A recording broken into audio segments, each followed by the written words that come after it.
Civics 101 is supported in part by the Corporation for Public Broadcasting. Let me run a little thought experiment by you. All right, run it on by. All right, this one comes from Bruce Stinebrickner. I'm Bruce Stinebrickner. I'm professor of political science at DePauw University. He told me to imagine it's the first game in the World Series. And there's going to be, let's assume it's going to be the Yankees, which is often the case with respect to the American League. And let's assume they're going to be playing the Dodgers. So it's an old Yankees-Dodgers World Series. Ah, the old Yankee-Dodgers World Series. I don't think the Yankees organization, the New York Yankees, are going to hold a vote among all the Yankee fans in the country to decide who's going to be the starting pitcher for the first game. And they chose Nick. They chose you. That would be ludicrous. And yet, that is the analogy to what gets done in the presidential nomination process. I'm Nick Capodice, the worst pitcher in the world. I'm Hannah McCarthy, and I'm slightly better at it. And today on Civics 101, in our presidential election series, we're talking about primaries and caucuses. The elections before the elections. The unique way we choose nominees. Yes, it may be ludicrous for baseball, but in politics, it's called democracy. So first off, when you choose a candidate's name in a primary or a caucus, you're not technically voting for that candidate. Well, when it comes to a primary process, you're actually voting for a delegate. I'm Domenico Montanarro. I'm senior political editor and correspondent at NPR. And those delegates, about 4,700 for the Democratic Party and 2,400 for the Republican Party, they go to the convention, and that's where they pick the official nominee. And the person that the delegates vote for at the convention, it's who the public voted for. It's based on the public's vote, but they're actually not required to be fixed to the public vote. Some places do require some of them to be fixed. So if somebody, and oftentimes they wind up being that way anyway because the candidates submit a slate of delegates. In other words, they submit the names of the people who they would want to be at the convention for them, and they do that to guarantee that those people don't wig out on them and, going and voting for somebody else. Most of the delegates are called pledged delegates who will, on the first ballot at the convention, vote for the candidate that picked them. But the Democratic Party has this fun thing called superdelegates. There's about 700 of them. A superdelegate is an elected leader or party official who gets a vote in this process. The Democratic National Committee has selected who those people would be. So if you're a member of Congress, you're a senator or a governor, and also they have these sort of higher level superdelegates who are former elected officials and dignitaries like former President Bill Clinton, for example. He would get a vote. Jimmy Carter, he gets a vote. So the Republicans don't have superdelegates. They do not. Hannah, I know you're going to go into conventions in great detail in your episode, but just for a bare understanding, the delegates all vote at conventions. Whoever has a 51% majority gets the nomination. If there isn't a 51% majority, then they have to have a second ballot. The 2020 election is going to be the first time that superdelegates do not get to vote on that first ballot. Their votes, however, would count on a second ballot. That could make things very, very dicey and interesting when it comes to a floor fight at the convention, if it comes to that. Okay, that is what we're choosing in a primary or caucus. But what is the difference between the two? Okay, here's Bruce again. So your very question wants me to distinguish between caucuses and primaries as two different instruments in the nomination process, and it's fine. I can do that, and I will.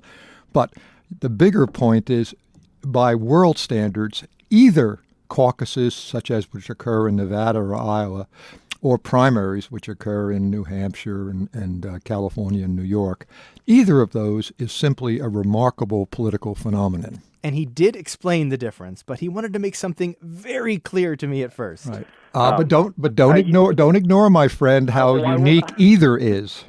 If you introduce the most restrictive caucus system that's used in the United States in one of these 10 states, if you move that to Britain or Canada or Japan or India, other functioning democracies, it would be a democratic revolution. Why?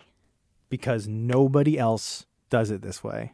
primaries have been proposed in some countries, and some positions around the world are subject to primaries, but not president or prime minister, and almost nobody else caucuses. So why do we? Is this just the way that we've always done it? No. This is a relatively new phenomenon in America. The way things used to be, party elites selected our nominees for president. Yes, regular voters choose who's going to actually be president, but they couldn't choose who would be on the ballot in the first place. And at this time, we have to mention our old standby, the early part of the 20th century, the progressive era. And when we're talking progressive politics, you know where we're going, right, Hannah? Take me to the Badger State. You got it. Always with the Wisconsin. In Wisconsin in the early 1900s, corrupt party bosses where they were picking all the local candidates. And so reform-minded progressive politicians start to pass legislation that the people should have a say in the nominees. And as we know, states are laboratories of democracy. So Florida starts to have its first primary in 1901. Wisconsin has a primary in 1905. And by the 1960s, we got 14 states who have primaries. And while those primaries gave momentum and public support for candidates, by and large, the party still picked the nominee. But then we get to 1968. In 1968, the Democratic Party changed the rules. You know about this? You do know about this. I do know about this. What was going on in 1968? Vietnam. This is Lauren Chooljian. She's an NHPR reporter, and she's a co-host of the podcast Stranglehold.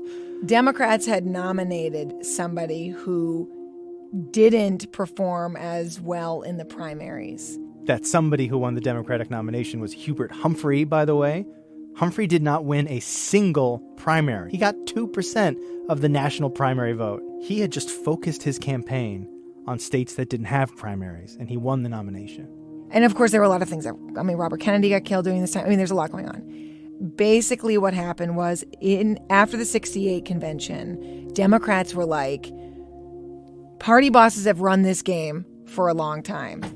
It was party bosses who, up until 68, chose the nominees. Even if they performed well in a primary, the party bosses could say, they do whatever they need to do. They strong-arm people to make that happen. Well, in 68, as you may have known, a lot of people protested Chicago, the DNC in Chicago, because they were angry. They were angry with government. They were fed up.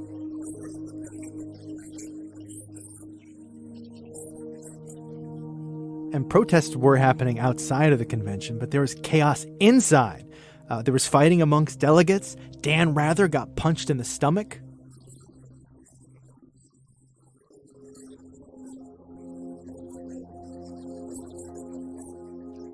And so the Democratic Party was like, okay, we cannot have middle-aged, middle-class white men determine who picks our nominee for president.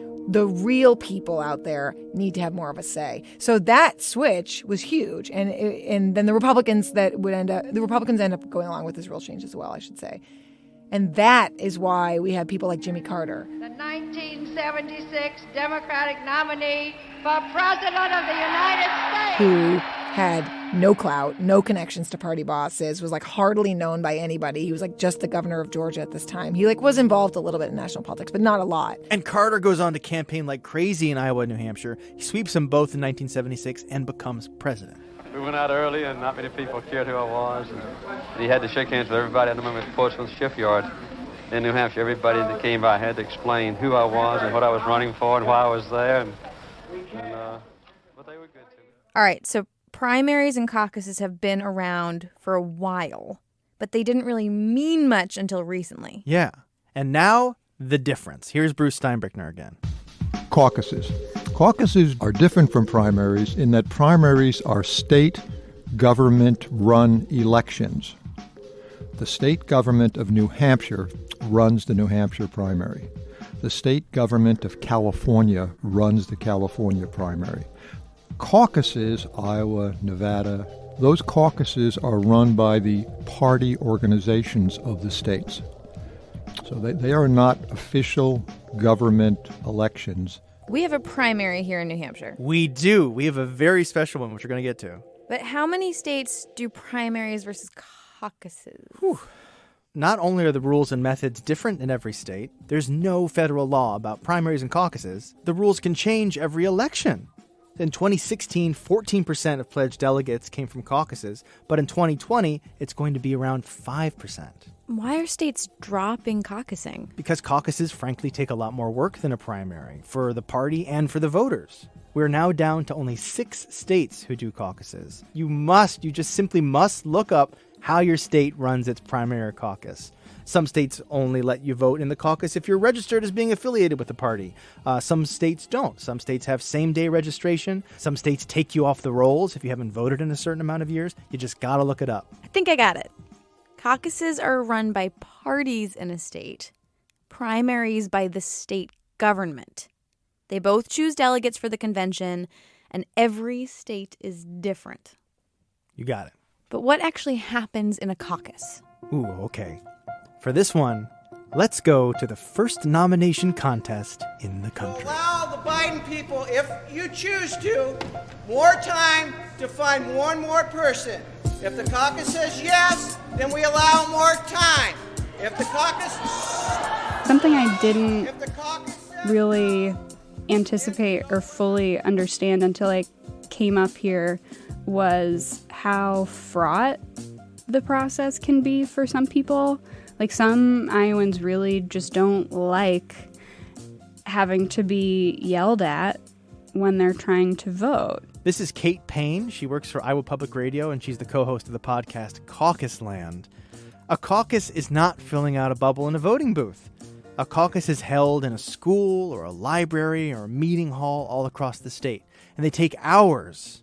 And big surprise, the Republicans and the Democrats do them completely differently. So for the Republicans, they use a secret ballot. So sort of writing down a candidate's name on a piece of paper, tossing it into a hat kind of idea. So surrogates will get up, defend their candidate, folks write down their names. Democratic caucuses are where a lot of the back and forth and the political tug of war happens. So if folks have seen, those videos of dozens or hundreds of people yelling at each other in an Iowa gymnasium somewhere. What are you doing to make sure that these Biden people come over to John Edwards? People I know, I'm going to talk to each one of them, convince them John Edwards is the right man for president. We're going to get him over here. Hillary Clinton supporters? Yeah. What are you doing to make sure the Biden people come over to Hillary? Kidnapping most of them. You know what? A lot of times chloroform, when you knock them out, you can drag them over. That is a Democratic caucus. So at a Democratic caucus, the candidates' surrogates will get up, defend their choice, and then it's up to all of those individuals in the room to then choose their candidate, physically stand, in some corner of the room with their candidate's supporters. So they're standing in corners of the room.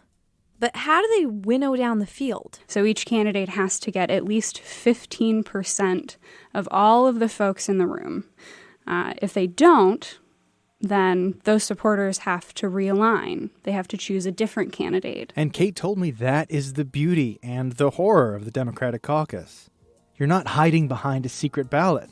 You're taking a literal stand. Individual Iowans defending their choice to other supporters, sometimes their family, friends, and neighbors, defending their choice and trying to get other people to come over to their side. So that's that back and forth, hashing out argumentation about which candidate is better prepared, what are their policies. Really, it's that interaction that is essential to the caucuses. And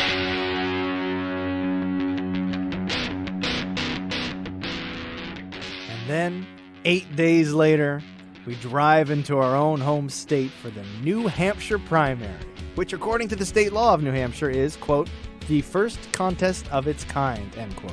This is what Stranglehold, the show that Lauren hosts with Jack Rodolico, this is their rockin' theme song, by the way, is all about. New Hampshire being first in the nation. FITN is like a hashtag and a lifestyle around here for like the political class. If you live in New Hampshire, you can physically shake the hand of just about every single presidential candidate because the New Hampshire primary gets so much press. Now, seems crazy, but New Hampshire has a very low number of delegates, so it should not rationally get the amount of coverage and media presence that it gets for its contest. Because in the grand scheme of things, the amount of delegates that are coming from New Hampshire versus the amount of delegates in California or Texas, it's like not even comparable. However, because we are first, Iowa's the first caucus, but because we are the first primary, Iowa and New Hampshire get an incredible amount of media attention that then makes it seem like they get all this momentum going into the rest of them. And it makes it seem like we are much more important than many of the other states because it's the first real chance that candidates are going in front of real voters. And it's the first time we as Americans are seeing, oh, this is what our neighbors in these states are thinking. But the reason why New Hampshire is like, yeah, we're first too, even though Iowa's the first contest, is because we're the first time people are actually going into a voting booth and making a choice. Okay, so now I have to ask. I know Iowa and New Hampshire are first, but what does that actually affect, you know? Like, how often does it determine the nominee? Since about 1960, New Hampshire has picked the nominee for the Republicans in all but 3 elections. Democrats much less often.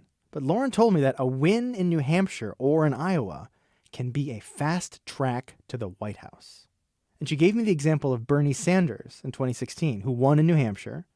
And without that win, he might not have lasted as long as he did in that campaign. And this is all because we are first. Ah, yes, the first mover advantage. This is Alvin Tillery. He's a political science professor at Northwestern University. So they are the first 2 states in the nominating system, and they have a ton of power to shape the way in which subsequent states consider who's a viable candidate. And so that's why they're so important. Some people say that the dilemma with Iowa and New Hampshire is that their populations, don't mirror the nation. And when Alvin says mirror the nation, he's referencing the fact that Iowa is the 6th whitest state in the Union. New Hampshire is the 4th. And while the United States is about 60% white, those 2 states are about 90%. Which brings us to this question.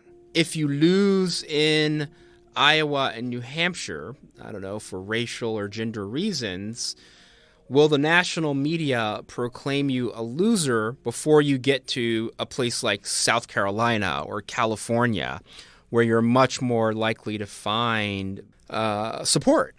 And so, there's been a debate about whether or not those 2 states should keep their order. So why do we keep doing it this way? Why can't we have a national vote? That's exactly what I asked Lauren. Because New Hampshire and Iowa won't give it up, dude. Honestly, but can't everyone agree that this is not truly a democratic process? No, they can't agree because what I just explained to you. They people in New Hampshire who want to be first, Iowa people who want to be first.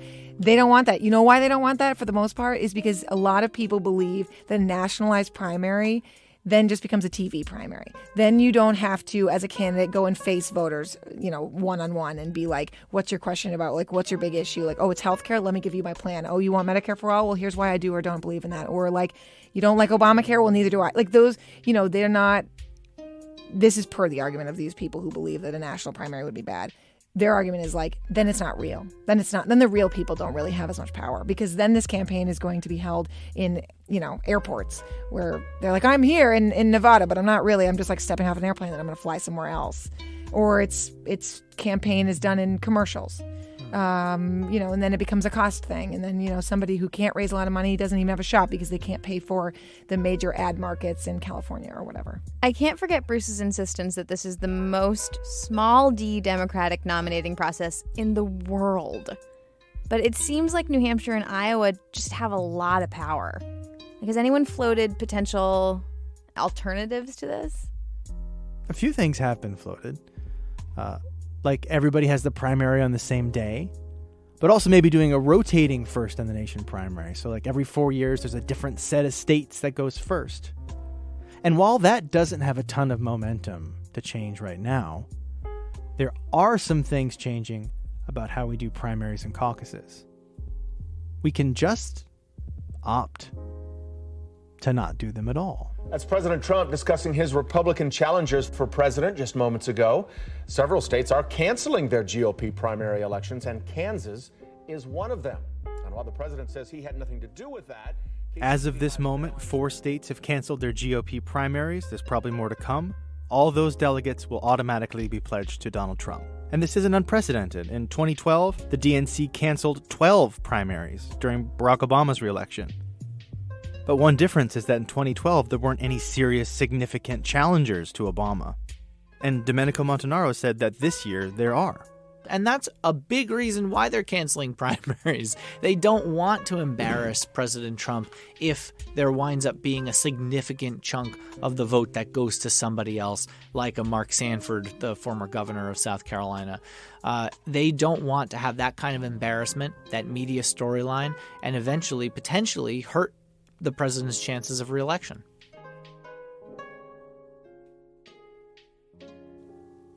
Before we go, Brady Carlson, author of the fantastic book Dead Presidents, is going to take us through one of his favorite presidential elections in U.S. history. What do we got today, Brady? Today, we're looking at the election of 1820, which, at least on its face, was one of the most predictable and least suspenseful elections in American history. Here's the short version. James Monroe runs for re-election unopposed and wins. Nobody opposed him. Just one candidate on the ballot. Just that one. They're not. You got to put somebody up there, you know? Yeah, just for appearances, you'd think, right? But this seemingly dull rubber stamp of an election actually has a lot more to it than it seems at first glance. So when I was reading president books as a kid, the way I understood 1820 was that James Monroe was just so popular that the country began what is sometimes called the era of good feelings, and so they reelected him nearly unanimously in the Electoral College. Nearly unanimously because one elector cast his vote elsewhere so that George Washington could have the singular honor of being the only president elected unanimously. Here's, though, how it actually played out. James Monroe was president at a time when the early American political parties were dying out. There were the Federalists who wanted a stronger federal government, like the second President John Adams and Alexander Hamilton of musical fame. They were opposed by the Anti-Federalists, who were mostly also called Republicans in their time and are known best today as Democratic Republicans. Terrible branding, first of all. Yeah, agreed. I know generally where Democrats and Republicans stand on issues, specifically social issues today, but what were those two big parties about? Well, very broadly, the Federalists were mostly based in the North. They represented industry and cities, and they wanted stronger ties with England. The anti-Federalist Republicans were more Southern, more rural. They wanted closer ties to France instead of England, and they were much more skeptical of the federal government. The key here was that the anti-Federalists had support in the most important state in the country, Virginia. In the first 36 years of the U.S. presidency, a non-Virginian was president for only 4 years. There were 3 Virginia presidents elected back-to-back. They were called the Virginia Dynasty: Thomas Jefferson, James Madison, and James Monroe. The Republican Party was growing and growing. The Federalists were declining to the point that by 1820, there wasn't enough of a party left to even field a presidential candidate. So when the Electoral College met, nearly all the votes went to the only guy in the race. And in Massachusetts, one of the electors who voted for Monroe was John Adams, one of the original leaders of that opposition Federalist Party. I did not know that former presidents could be electors. Stubborn old John Adams cast his ballot for the opposition party? Will someone shut that man up? Never! And you see why there's this idea that this was the era of good feelings. But was it? I mean, 1820 was the year without a contested election, but it was also the year Congress had to engineer what was called the Great Compromise to head off this growing regional tension about slavery and whether or not to expand slavery as the country was expanding. And even in the very lopsided Electoral College count, there was a hint of opposition or dissatisfaction in the air. There was the faithless elector from New Hampshire called William Plumer, a former U.S. senator and governor, and later he would be a founder of the New Hampshire Historical Society. Well, he had reservations about casting his vote for Monroe, but it wasn't because he wanted George Washington to be the only president elected unanimously. That story I'd read was not true. He wasn't a huge fan of the Monroe administration, and while he knew he wasn't going to change the outcome of the election on his own, he thought he had a plan to make his protest vote count. So let me have it. Who did he cast his protest vote for? He voted for John Quincy Adams, who was Monroe's Secretary of State. And his thinking was, this is a guy who someday should be president, so he was kind of floating Adams' name to the political class, kind of hinting about who they should back in the next election in 1824. And as it turned out, much of the political class did get behind Adams in that election. But by then, the idea of having a bunch of powerful elites choosing each successive president for the rest of the country was not very popular. And there was a war hero and aspiring president out there called Andrew Jackson who decided to launch his own populist movement to stand against the political classes. He eventually and very pointedly named that movement the Democratic Party. So this extremely boring election with only one candidate and one political party essentially leads to a complete new era of U.S. politics. Yeah, it's kind of the opposite of e pluribus unum, out of many one. In this case, it was out of one many. Brady, thank you so much. My pleasure. Thank you.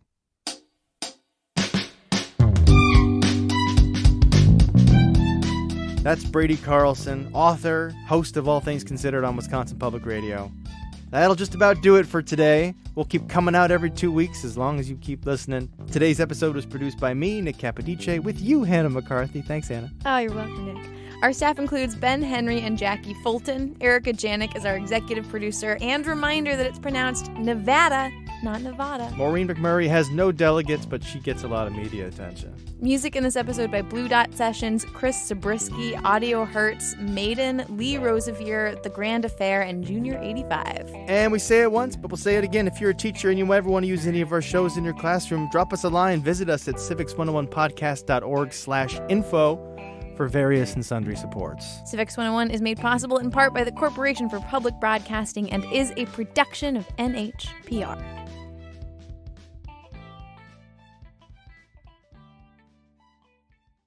Nevada, not Nevada. Or is it Nevada, not Nevada? Nevada, not Nevada. Is it Nevada or Nevada? Nevada. How? Why does everyone say Nevada? Everyone who lives on this coast, you mean? In Nevada. Nevada. Nevada.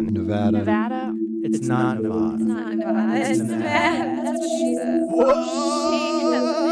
Whoa! She has the name, and it's Erica Janik.